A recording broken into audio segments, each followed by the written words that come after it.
recording.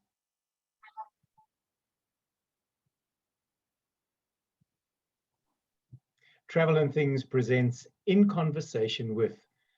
I'm your host, David Batsoffen, and my guest this evening is a man who's no stranger to In Conversation. It is Doug Newman. And why is Doug here? Well, Doug's here to chat about his new book. Doug, firstly, welcome again. Awesome. Thanks for having me on your channel. It's only a pleasure. And secondly, many congratulations on this book. I have to say, before I opened it, I thought, another bird book. But it's not that at all. So the reason that I wanted to chat to you was so that you can talk us through the book, why it was done, and what you're hoping the book will achieve. Yeah, so it was born out of an original sort of identification philosophy that myself and my co-author friend Gordon King had, to simplify identification as much as possible on anything. And we felt the natural progression, considering we neither had the budget nor the time to do a full field guide, was to pick a particularly troublesome topic like LBJs, and particularly considering that at the time, although while we were publishing it soon became clear that Fancy Peacock was doing his LBJs work as well, there was nothing in the market catering to that really scary category. Ken Newman had his LBJs made easy, as he called it, many, many years ago, but that had been out of print for a long time. Now, you do warn right in the beginning of the book, and I felt rather sorry, and I should have actually highlighted it, because you say, and you're unapologetic about it, that there are some species that you've left out because they're not LBJs. They are easily identifiable. I suppose one that springs to my mind is the crested barbet. You're not going to mistake that for anything else other but a crested barbet. Yeah. Or for that matter, even within the flycatchers, you've got the tricky ones we have in the book. So chat flycatcher, Morocco, pallid, whatever the case may be. Yeah. But some of the others, like Fiscal flycatcher and African paradise flycatcher, are so distinctive. Yes, a complete novice may battle, but they're not LBJs. I hear what you're saying. I have a sneaking suspicion, though, you're going to start getting lawyers' letters from some of these birds going, "Oi, my client seems to believe that he is an LBJ. Would you kindly put him in an addendum when you next publish the book?" Mm. Talk us through the process. This is a reprint. You've done this book before. Yes. So how have you first printed it in 2011? So what changes have you made between 2011 and 2021? Because this book is brand new. It's just been released. Yes. So there's the ongoing constant taxonomic debate of lumps and splits, as they call them. So there were two pipit species, Kimberley and long-tailed, right, that are no longer species. They've been lumped back in with where they came from. So those were taken out. Then there were a couple of additional species that were new to the region that had never been seen here before. So rufous-tailed scrub robin and Upsher's warbler. And then we also just fleshed out the weavers a bit more. So we went with what we just considered non-breeding drab weavers. But we felt, since we covered so many weavers, we might as well just cover all of the weavers that don't have a striking breeding plumage. So we added a few more of those. So that was, from a species level, the main change. Right. Then when our book came out, probably about 2 years later or so, the famous Roberts series of books published, Roberts Geographical Variations. And there's been more and more information available on how the various subspecies look different. So we started to realize that in some cases, where we went, say, a rattling cisticola was a bold marking back cisticola, it had a race in northern Mozambique that had just about a completely plain back, So we had to plug the gap where the same species appear 2 or 3 times in different places, because different races are visually different. Right. And then finally, we plugged certain identification gaps. So a special page dealing with the actual flight display paths of the aerial displaying cisticolas and some of the other troublesome species. So it's not just name changes and a new book. There's definitely more content in it, and hopefully a stronger and more robust and hopefully easier to use ID model. You must be fun to have around a campfire at night, because I can just imagine the sparks flying. And I don't mean from the bonfire, I mean from people going, I saw a, and you going, no, it wasn't, it was a, because it wasn't in breathing plumage and you have no idea what you're talking about, type of thing. Well, that having been said, I've learned a very diplomatic response. I tend not to get engaged in ID arguments. I just go, X, Y, Z is what I think it is, although I stand to be corrected, but that's my opinion. Oh, fair enough. The drawings, because you've got both drawings and photographs. Yes. Who did those for you? Or whether the same, have you updated those as well? So all the illustrations, the bulk of them, came out of, I think, the 4th edition of Sassel. Okay.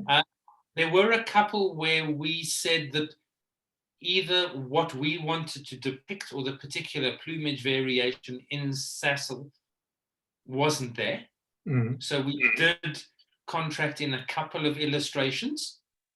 And in addition, the upshers and olive tree warblers, the tail patterns, I wouldn't call myself a digital artist at all, but that was my first attempt at illustrating something digitally.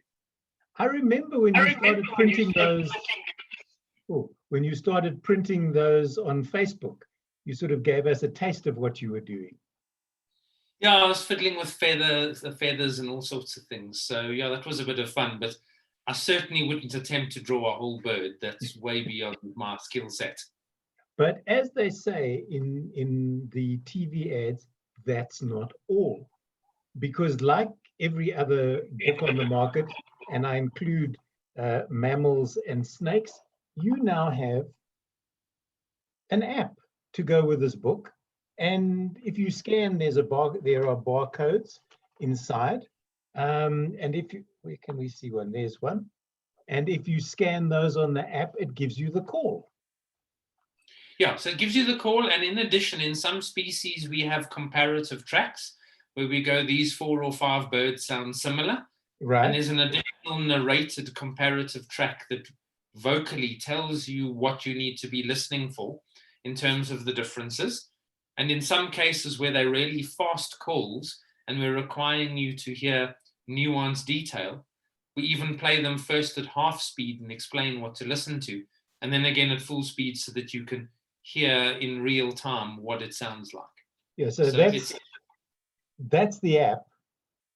Yes. I don't know. He says, "Is this going to work if I want to scan it?" Oh, now it's taking me to snakes. I don't want to do snakes. Let's do. There's always the. There we go. So that is your red-winged warbler, and that was scanned out of the book a split second ago, and now you can listen to it. What you will notice if you look on the back, so I've been doing bird calls for a long time.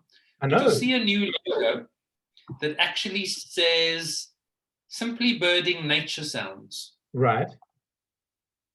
So we took a decision, with our library to completely re-clean, and it's a long, long process, but you'll hear the calls on this app, we hope and think, are almost unparalleled in terms of quality. There's no background noise, no hiss, no footsteps through the grass, nothing. You won't even hear another bird. It's incredibly clear what you're listening to. And not only that, the quality and crispness of the calls.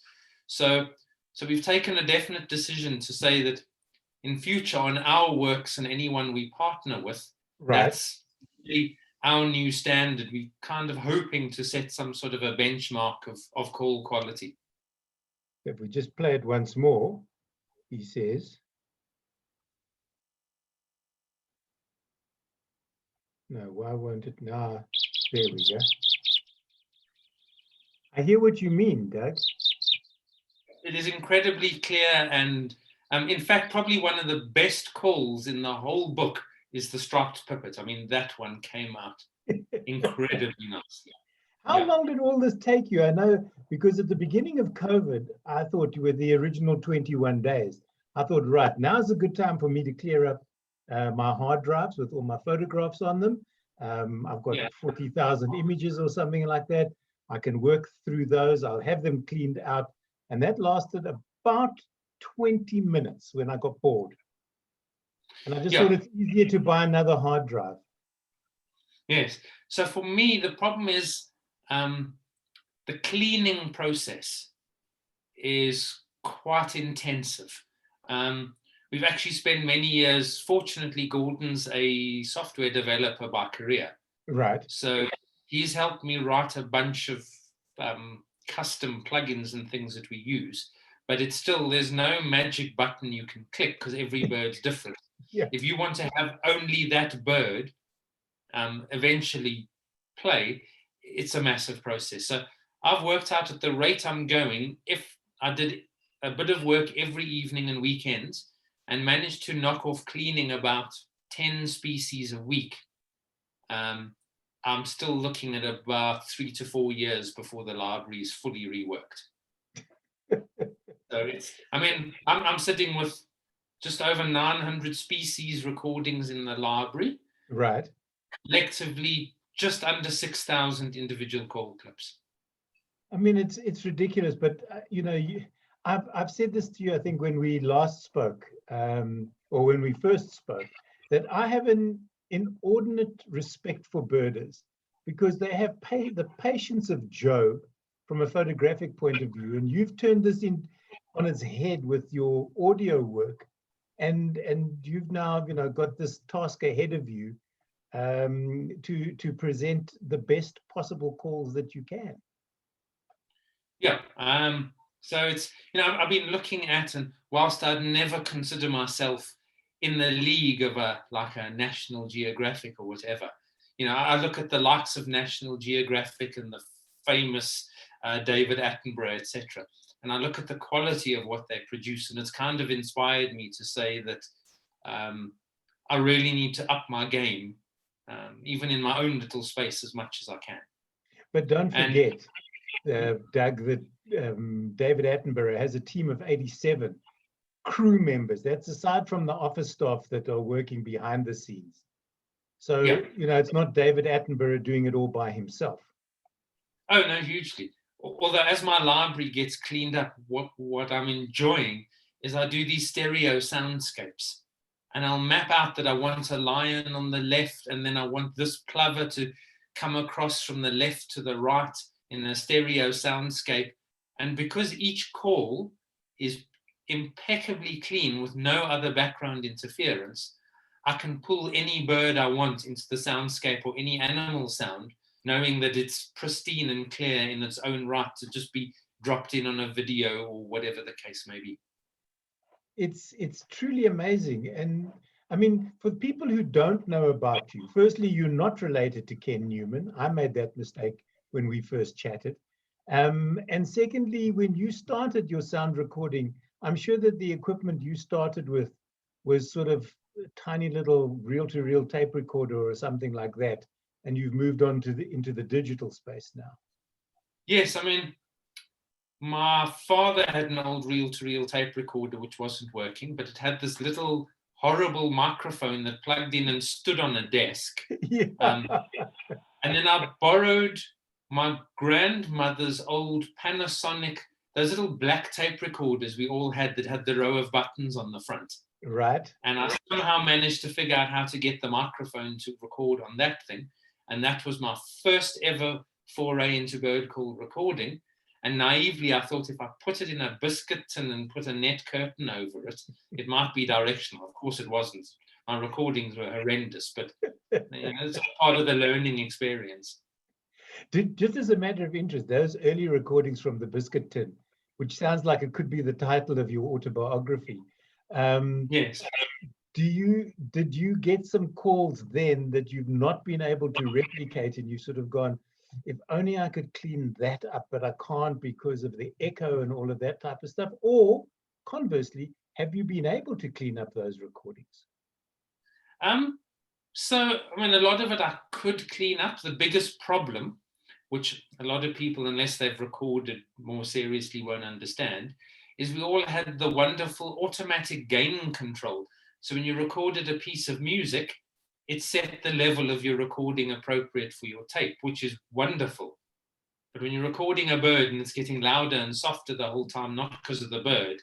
So I wouldn't consider them usable. And it was really in my high school and early post-school days. So I wasn't traveling very far or birding with any serious people. It was really by myself and with Gordon. So, it's a lot of common stuff. So, I mean, I had fun, and I've built up probably about 10, 12 hours worth of recordings on that old technology. But it was all common stuff around Joburg. Oh, okay. I'm always saddened when people talk about like the common house sparrow. Why is the poor bird a common bird?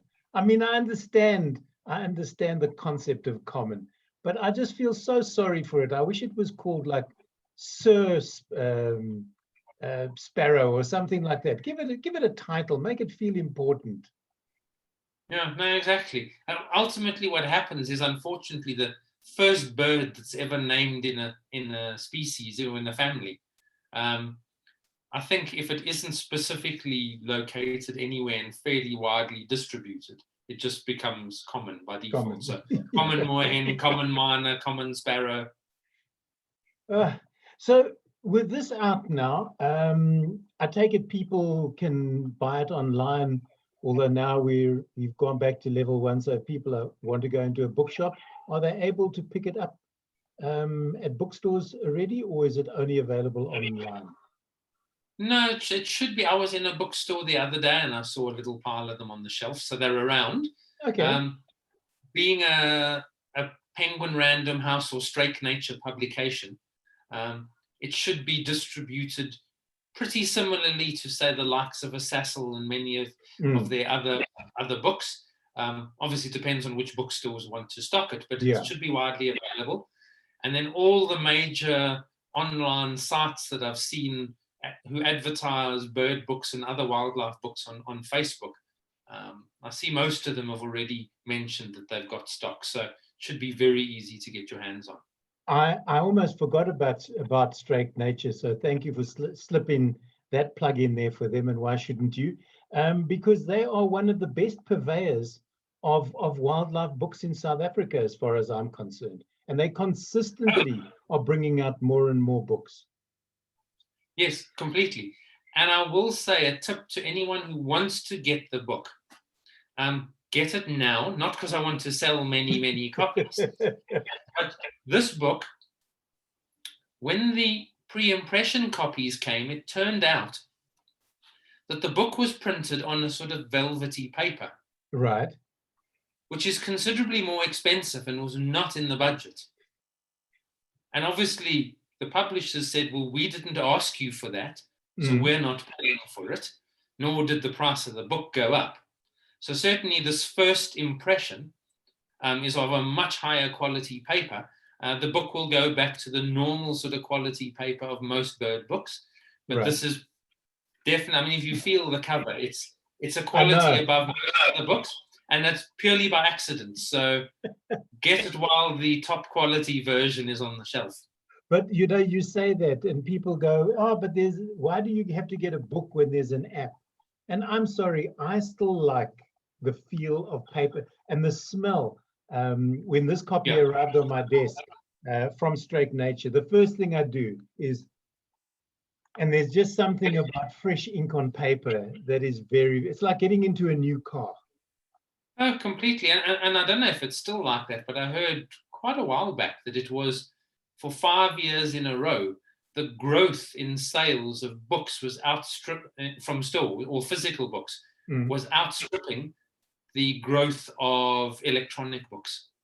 See, So I don't even have a Kindle. I've got Sassel on my phone merely as a convenience, because yeah, otherwise you end up having to take a trailer into the bush with you, because you've got to take Roberts, yeah, you've got to take Pelgrim's Trees, you've got to take the mammal books. Now we've got to add this to that collection. So, if you buy enough books, I think you get a Fenton trailer free. I must just check with Struik Nature. yes. I think that was the deal. If you bought their entire range, they'd toss in a Fenton trailer for you. Yeah. But no tow hook. So you've got to sort that out for yourself. Yes. Doug, where to now for you and for Gordon, for that matter? Well, we're plodding on. I mean, we keep plugging away at our made simple philosophy and methodology. Because Gordon had moved to Australia and he had a vested interest there. If we could find an illustrating partner, we've done not just LBJs, but the entire 880 odd Australian birds. If we had the illustrations, we could do Australian birds made simple. Okay. That's ready to go. Similarly, the one I think that would fly off the shelves beyond belief Pun intended. Yes, we're about 3/4 of the way through, but we stopped with raptors. I was about to ask you about raptors, because I've got one book, one raptor book. And that's the only one I've seen by, I just can't think of the author now. Yeah, so we worked out, because of the various plumages and ages, so we use a principle called, and someone asked me what makes me an expert to be able to do an LBJ book. And I said, simply put, we use something called entity modeling or entity relationship models. And it's how you ensure from a data perspective that you don't have overlap in data. Okay. So we said, well, how can you use this concept to make sure that there's no way in a book you can make a false identification using a pointer? And that was the whole construct of the book, to create rules and boundaries in which you make an identification to make sure that it's as close to bulletproof as possible. Gordon was then in Kruger and he was struggling to identify antelope with his mammal book that he had. He came back and said, why is it so difficult? So we did mammals made simple. We're not mammal experts, but we're data modeling experts. Okay, because that's sort of what you've done. And I have to say to the viewers that anytime I've had a bird that I can't identify, I drop a WhatsApp to Doug. I go, what is this? And within seconds, I've got answers back. I'm so ashamed that I did not recognize that. Yes, the one I sent you 2 days ago. Yes, it was the red-billed buffalo weaver. Buffalo weaver, because I mean, you see their communal nest all over the place, but you very seldom see them. The red-billed queers, they're all over the place. I mean, they're more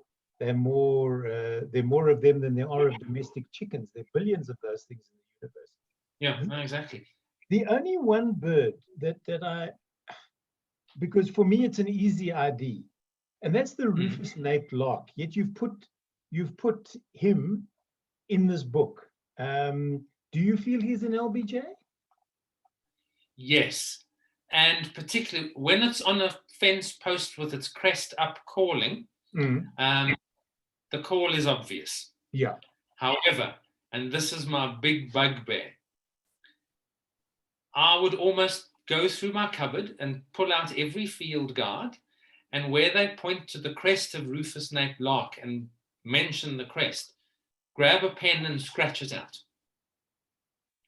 Because if you look at larks, probably 1/3 of the larks all have a crest. Right. So a crest means nothing, actually. Okay. Worse than that, when its crest is down and there's a double-page spread dedicated to the specific problem, rufous-naped flappet and the two clapperlarks are, without field experience, rather tricky to separate. Okay. So that if they're calling, wonderful, Yeah. but they're not as easy as it seems all the time. Okay. Just to get back to your raptors, because you mentioned about the various ages, and more specifically with raptors, I've seen a battler sitting, an adult and a juvenile sitting on the same branch, and I thought they were two different species. Oh yeah, completely. And in actual fact, that was our blocker on Raptors Made Simple, Right. was that we worked out firstly what our pointers were, because that you do first. Then you know what your illustrations need to show. And we felt that not that there was anything wrong with the illustrations in SASL 4, but they didn't show well enough what we wanted to refer to. And we felt as well, it would be good from a sales and eye candy perspective to have a whole fresh new set of artwork for Raptors. Anyway, I think when the Rand was in the region of 8-9 to the dollar, we were looking at in the region of 2.5 million Rand for the illustrations. Wow, okay. So it is a massive, massive blocker, because we worked out to do Raptors justice, you'd split it, perched and flying, because you don't know if you're dealing with a snake eagle when it's flying. When it's perched, the features are very different. And we would have needed to do Raptors justice about 780 illustrations. Yeah, and that becomes a trailer book, because you need to put wheels on the book. Well, actually, not really. I mean, yeah, it would be substantially bigger. I think we could probably do it in about the same size work as, say, as a current field guide, like a SASL Birds of Southern Africa or a Roberts guide, but just dedicated to raptors.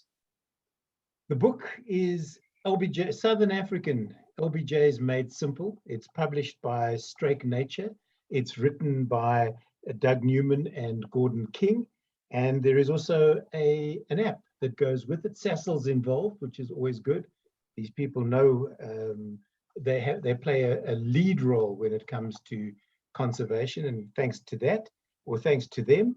And Doug, once again, thanks to you for taking time out from your schedule to chat to me here on In Conversation With. Awesome. Thanks for having me on your channel.